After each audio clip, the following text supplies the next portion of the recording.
আজকে ইভিনিংয়ে special snacks থাকছে মায়ের জন্য, কারণ মাদার্স ডেতে আমি বাড়ি ছিলাম না, মায়ের জন্য কিছু করতেও পারিনি, আর মাকে কিছু গিফটও দেওয়া হয়ে ওঠেনি। সেজন্যই ভাবলাম যে ইভিনিংয়ের আজকে স্পেশাল স্ন্যাক্সটা বানাই মায়ের জন্য। তো তার জন্য বানাচ্ছি এগ চিকেন মোগলাই।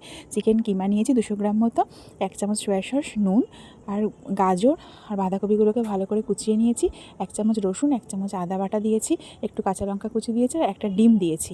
দিয়ে ভালো করে মাখিয়ে আধা ঘন্টা রেখে দেবো এটাকে। মাখিয়ে নিয়েছি, যেমনি লুচি করার জন্য ময়দা মাখাতে হয় পুরো সেম। দিয়ে ভালো করে এটাকে এই যে একদম পাতলা করে বড় করে বেলে নিয়েছি। আসলে এটা ফোল্ড হবে, তো ফোল্ড হওয়ার পর এমনি মোটা হয়ে যাবে। এবার এই পুরটা মাঝখান বরাবর দিয়ে দেবো।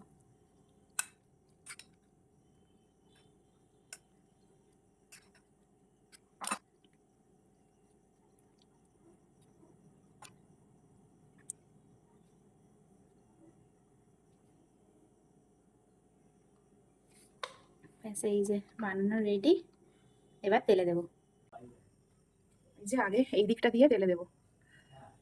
তেলটা আগে থেকে দেওয়া হয়ে গেছে, আগে ফোল্ডিং দিকটা দেবো যাতে একটু তাড়াতাড়ি সেদ্ধ। এই যে একটা সাইড হালকা করে ভাজা হয়ে গেছে, উল্টে দেবো। আর একটা মোগলাই রেডি হয়ে গেছে, আর আরেকটা এই যে এপাশে ভাজা চলছে। এই যে মোগলাই রেডি। এখন নিয়ে যে ও মা, এই দেখো কি বানিয়েছি বলো তো। মোগলাই নাও, কাঁটা চামচ, খাও খাও, খেয়ে দেখো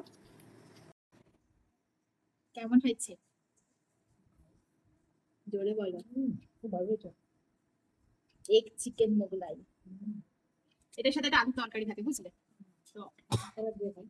স্যালাডও থাকে, সসও থাকে, কিন্তু আলুর তরকারিটা করিনি। হ্যাঁ, আলুর তরকারিটা তুমি অতটা ভালোবাসো না।